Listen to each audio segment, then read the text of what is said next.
Бар болуңуздар, сиздер мен Алмаз Тажыбай. Мен бүгүн сиздер менен патернализм жөнүндө сүйлөшкүм келип атат. Paternus деген латын тилден аталык деп которулат, ата деген сөздөн. Негизи ошо мурда мен айтып кеткендей, кайсы мамлекеттерде эгерде патерналисттик эл болсо, демек ошо элдер көбүнчө учурларда авторитардык режимде болот. Мисалы эми патернализм деген сөз бул саясат окумушта же башка социалдык илимдерде патернализм дегенде бул өзүнө жоопкерчилик албайт адам.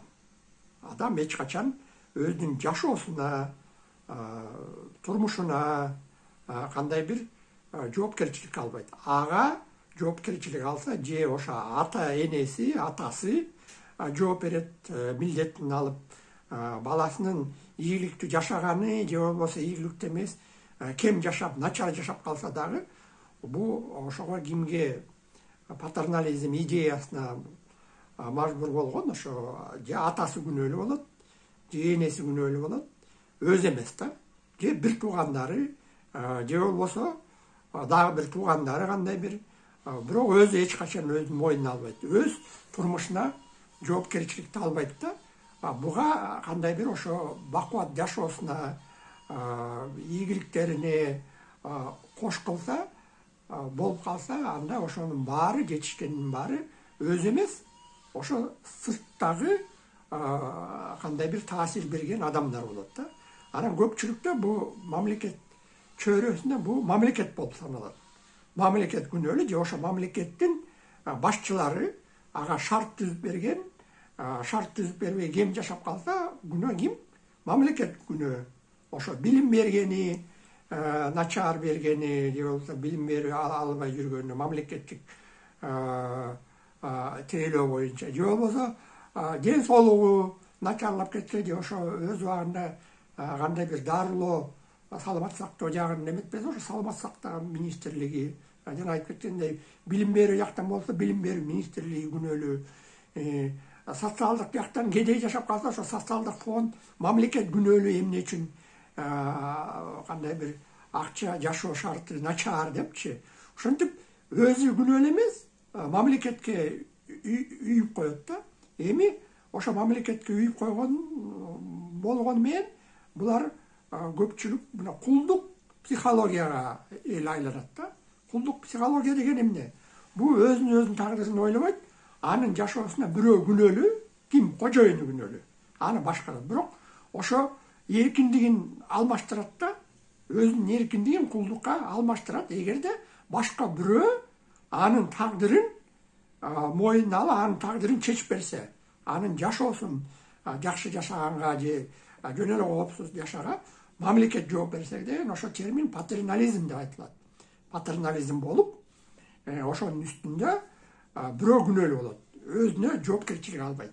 Негизи жоопкерчилик өзүнө албаган адамдар, чын эле айтайын, бул паразиттер, өлкөбүздү, элибизди жаман жакка айдап келген болот.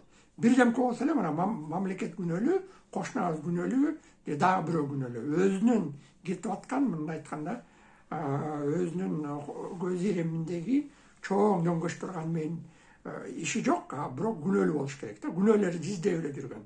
Анда учурларды көрүп эле жүрөбүз да. Бирөөнү күнөөлөсө, ата энесин күнөөлөйт, же болбосо дагы бирөөнү күнөөлөйт, ата энеси болсо балдарын күнөөлөйт, коомду күнөөлөйт, же кандай бир кызматкерлерди күнөөлөйт да. Ошондо күнөөлө издеп жүрө беребиз да. Эгер жол кырсыктар көп болсо, ким күнөөлүү? Албетте жолчулар менен ички иштер кызматкерлери күнөөлүү. Ооба, ал дагы туура. Бирок кандай бир жоопкерчиликти өзүнө алып, жарандык жактан жоопкерчиликке алып, ошондой жол кырсыктар болбосун, же дагы кандай бир жанагындай экология деп атабыз, таштандыларды ыргытып атабыз, ошондой өзүбүзгө жоопкерчилик алыш керекпиз да. Жок, бирөө күнөөлүү. Ошо анткени мен таштанду, жанагы таштанды ыргыткан жерлери жок депчи, ыргытып беребиз көчөгөчү. Жок, сен ошо таштандыны өзүң ыргытпа да жоопкерчиликти өзүнө ал. Ошон үчүн дүйнө жүзүндө ошо экиге бөлүнөт. Көбүнчө өлкөлөр, өнүккөн өлкөлөр жана патернализм эли ашта. Демек ошолор демократия өлкөгө барат. Демократия өлкөгө дегенде ар бир адам өзүнүн тагдырына өзү жооп берет. Керек болсо ата энеси менен алыс болот. Ата энеси эч бир жардам бербейт балдарына, балдары дагы жардам бербейт. Мындай жашап калышат да. Бул мындай терс жагы да патернализмдин. Бирок мындай жакшы ыкмада жашаса, өзүнүн тагдырына өзүн жооп берсе, мамлекетке дагы жанагындай алмаштырбаса өзүнүн эркиндигинчи. Силер мага ушундай шарт түзүп бересиңер, анан биз макулбуз. Бирок кандай бир кемчиликтер болуп калса, анда силер күнөө аласыңар, анда бул бийликти кетириш керек деп. Биз Кыргызстанда 3 бийликти кетирдик. Ошентип атып. Ошо анткени элибиз патернализм деп атпайбы, ошо философияга, патернализм психологиясына кирип кеткенбиз. Бирдемке болсо эле жана жамандамай ким? Бийликти жамандамай. Анан бийлик эгерде ошондой болсо, мейли деп мына биз 21-жылы өзгөртүүлөрдү киргиздик. Мындай айтканда, бийлик бир колдо президенттин Садыр Жапаровдун колунда. Мындай борбоштурулганда бийликчи. Демек, эгерде азыр мына майлы сууда жанагындай жабыркатып жатышпайбы? Тоңуп кышта суук энергия системасы болсо, алар эми кайрылып атат. Президентке өзүңөр колуңарды алгыла, анткени мен ушундай кандай бир зыян болуп кетти депчи. Анан ошол жакта мисалы балдар онлайн окуйбу, же мектепке барып окуйбу, ар түрдө өздөрү чечпей жергиликтүү бийлик, ошо Майлы суу шаары. Жок, ошону билим берүү министри чечиш керек экен да. Ошол жерден буйрук келип түшүш керек экен. Ага чейин күтө бериш керек экен да. Демек ошондой бизде 21-жылы конституция өзгөрүш келген, борбоштуруу, патернализмдик конституция деп койсок болот. Жана аталыш атага таянган конституция. Бирдемке болсо ким жооп берет? Ким жооп бербейт? Шаардын мэри жооп бербейт. Байланып келүү өкмөт башчысы жооп бербейт. Министр жооп бербейт. Президент жооп берет. Президент ошол жерде ошондой өзүнүн дагы убадашын айткан. Демек, ар бир нерсеге президент жооп берет. Демек, президент жагып атабы? Же андай болбосо жок, ортомчулар күнөөлүү болот да, президентчи ошону айтып коет. Шаардын мэри күнөөлүү болот, же ошол жерде аким болот, же областтык губернатор күнөөлүү болот, же ошо кандай бир тиешелүү министрге тиешелүү болсо, ошо жанагы авария, кырсык болуп кеткен. Демек, ошолор күнөөлүү болот да. Бирок эл күнөөлүү эмес. Анткени эл катышпайт. Элге мындай айтканда кичинекей баладыбы памперсин байлап берсе, курсагын тойгузуп, кашык менен тамак берип турса эле болду. Ошондуктан бул патернализм учурларда терс жагы бар. Экинчи жагы мына дүйнө жүзүндө караса, мына Орусиянын эли эмне үчүн ушундай кул болуп калган? Балдар өлүп атса дагы аскерде, Украинанын талашында жем болуп өлүп атса, энеси ошого сүйүнөт экен да. Ушундай мал кылып койгон. Демек, Орусия өз убагында байлыкка ошо шарт түзүп бересиңер деп алмаштырып берген эркиндигинчи. Мына Казакстанда кандуу жаныбар деп аталып атышат өздөрү. Кантраң деген жаныбар. Алар тилинде болчу кандуу, катраң деген. Демек, аларда да ошондой патернализм болгон. Назарбаев алдап-салдап элге мына бакубат жашасак мен жооп берем, шартыңар сонун болот, электроэнергияда мындай жакшы жашайсыңар, бирок эркиндигиңерди сатып алган да, мындай патернализм кылып. Анткени эл совет доорунда социализм деп мен мурда айтып атканда, социализм идеологияда ошо патернализмди даярдап болот да, мындай айтканда орусча айткан инживенец дегендер болот да, мындай башка бирөөнүн үстүндө өзүнүн жашоосун жашаган деп. Совет доорунда бизде көп мындай айтканда алкоголиктер көбөйүп кеткен, жумуш иштебегендер, жалкоолор көбөйүп кеткен, кылмышкерге кирип кетишет, ушундай тагдыры бузулган, сузулган, ал 90-жылы көргөздү да, жашоого жашап кеткен, андай бир ыкмасы жок, кыйынчылыгы жок. Ошонун баарын башынан өткөн бул социализмдеги идеологиялар болот. Мисалы, Ливияны билебиз. Каддафини өлтүрүп коюшпадыбы? Аны мактап атышпайбы? Ошондой газ, нефть, бекер да саламат сактоо, билим берүү жагына да жакшы, бирок жана патернализм менен алмаштырып койгон. Мындай айтканда патернализм өлкөдө базар экономикада эл өз алдынча иштей албайт. Кыйын эмес, биз көбүнчө мындай начар элди пайда кылабыз да. Начар эл пайда кылсак жалкоо, мындай айтканда. Жалкоо болсо анда экономикада көтөрө албайбыз. Баары эле бирөө эле күнөөлө да. Эмне үчүн күнөөлө англисче окуган жок? Анткени менен англис тил жок. Эмне үчүн кыргызча үйрөнгөн жоксуң? Анткени менен кыргыз тил мугалимдери жок. Бирөөгө бир кандай бир шылтоолорду айта беребиз. Андай бар, бирок аны айтыш керек. Бирок аракет кылыш керек болот. Ошон үчүн эгерде өнүккөн мамлекет кыргыздар болсо, өнүккөн мамлекет болобуз, жакшы жашайбыз десе, анда жанагы аталык патернализмди, психологиясын өзүбүздөн, мээбизден, жүрөгүбүздөн жүрүп сылып ыргытыш керекпиз да. Ошон үчүн өзүбүздүн тагдырыбызды колуна алыш керекпиз. Өзүбүздүн тагдырыбызга жетишкендик менен же болбосо кемчилик, жетишпестик, эми ар кандай деңгээл болот да, ошонун баарына өзүбүз жооп бериш керекпиз.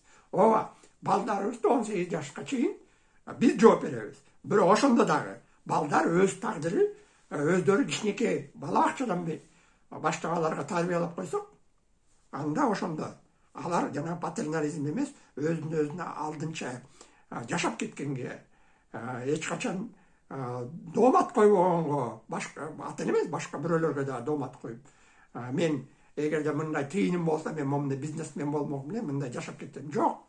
Шарт баарына бирге түзүлгөн. Ошон үчүн мына батыш экономикага бай мамлекеттер, алардын эли патерналисттик психологияда жок. Алар базар экономикада өзү багып кетип, анан мамлекеттик органдарды, ошолорго президент болобу, парламентте депутаттар болобу, сот кызматкерлери болобу, керек болсо Америка Кошмо Штат шерифтерди, мындай айтканда, жергиликтүү укук коргоо боюнча ошолорду өздөрү шайлайт, анан көзөмөлдөйт.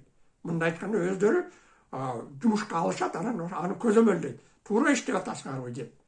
Мына эки өзгөчө болот. Дүйнө жүзү 193 мамлекеттин арасында ошо экиге бөлүнөт.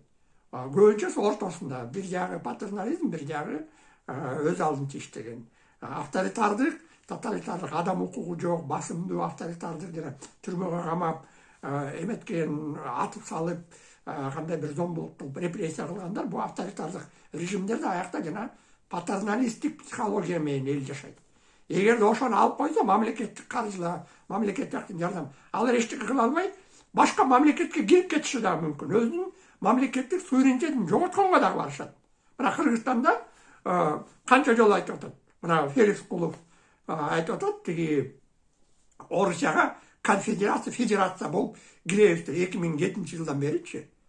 Орусиянын составына киребиз деген. Бунун баары патернализм. Демек биз өзүбүзчө алдынча кылым тартып мамлекет болуп келип, эми кандай бир өз алдынча мамлекет боло албайт экенбиз деген кабары да. Анткени менен ал туура айтып атат ал киши Кулов. Анткени менен элдин баары ошондой ойлойт. Эртең Путинди алып келсе, Путинди биздин президент болсо, же болсо Орусиянын өлкөсүнө киребиз, федерация болуп, дагы бир 91-чи федерация болуп, субъект болуп киребиз десек, анда элибиз эртең референдум менен шайлап коюшу мүмкүн. Демек, биздин элибиз көпчүлүгүндө жана патернализм деген аталык ой менен жашайт, ошо менен келет. Эгерде бул изилдөөлөрдү тандаш керек, кандай эл ойлойт биздин социологдорго. Эгерде ошону көтөрүп келсе, эгерде көпчүлүк ошо патернализм болсо, бул башка мамлекет, эгерде Кытай болсо, эртең Кытайга кирип кетиши мүмкүн. Эгерде жанагы эркиндигиңерге, суверенитетиңерге бизге кирсеңер, силерди мындай жашооңорду биз камсыз кылып берип турабыз. Ошо Орусия жарандай эле акча аласыңар десе, биз өтүп кетебиз, ооп кетебиз. Ар бир мамлекет ошого аракеттенет. Демек, эмнеден кыргыздар эмне үчүн биз кылым тартып, элибиз этносубузду сактап калганбыз? Анткени менен биз патернализм болгон эмеспиз. Мына салтыбызды деп атпайбызбы? Кыргыздын салты биздин жашообузду, турмушубузду эч ким, хан болобу, башка мамлекет болобу, керек болсо бийибиз болобу, эч ким биз тагдырыбызды чечип берген эмес. Ар бир кыргыз төрөлгөндөн баштап өз тагдырына өзү жооп берчү. Анан чарбачылык уюштуруу ар кандай биздин баскычтар болгон, албетте аны билебиз, бирок негизги биз эл катары сакталып калган, мамлекетибиз бар болуп калган. Бул патернализм эмес. Бизди бирөө келип кашык менен оосубузга салып баккан эмес. Биз өзүбүз бакчыбыз. Ошол эле кылыч менен эгемендигибизди күрөшкөнбүз, акылыбыз менен күрөшкөнбүз. Керек болгондо кылыч менен эки курал болчу кыргыздарда. Кылыч, акыл болду. Эки дипломатия, керек болсо кылыч менен. Биз азыр ошонун бирөөсүн жоготуп атпайбыз, же экөөсүн жоготуп атабыз. Эки нерсени жоготкон эл бул жана патернализм эл болуп калат. Ошон үчүн аябай бул суулукка бар, жана мен айтып кеткен Гуловдой Орусиянын конфедерациясына, орус мамлекетине киребиз деген эле сөз, бул аябай коркунучтуу. Ошон үчүн эгерде дагы бир жолу референдум болсо, биз эртең суверендигибизди жоготобуз. Жоготкондо ким? Мына ушул кыргыздар, сиздер баарыбыз деген ушул жерде. Анткени өзүбүздүн жашообузга начар күнөөлүү ким? Өкмөт. Ошон үчүн конституцияны Садыр Жапаров туура эле кылды, изилдеп туруп, эл ошондой керек да, анда мен баарына жооп берем депчи. Өзүнө бийликти кармады, бирок биз ошого алмаштырдык. Эми алмаштырганда ал бизге кандай бир бакубат жашоо алып келиш керек.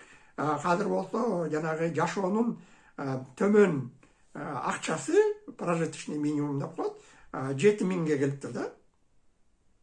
Эми силерге санайт элем, эгерде чын эле биз ошондой патернализм болсо, бизге мына үй бүлөңөрдө 5 болсо, 10 киши болсо, 10 кишиге сиздин тапкан акчаңар, эки ата энеңердин же болсо пенсияны, анан ошону 7000ге ар бир адамга бөлгүлө. Эгерде мисалы 70.000 тапсаңар, 10 киши үй бүлө болсо, 10 киши ар бирөөнө 7000 түштү, анда биз кедей жашап атабыз. Эгерде 14.000 түштү, же болбосо 140.000 10 киши үй бүлө тапса, ай сайын, анда биз кедейликтен мындай орто жашоого биринчи баскычка өттүк. Түшүнүп атасыңарбы? Демек ошону анда мына биздин конституция боюнча өкмөттүн башчысы, президент, өлкө башчысы, ошолор жооп бериш керек. Анда ошондой талап кылыш керекпиз. Эгерде андай болбосо, дагы бир коркунуч бар. Биз 4-чү иреттеги инкылап дейбизби?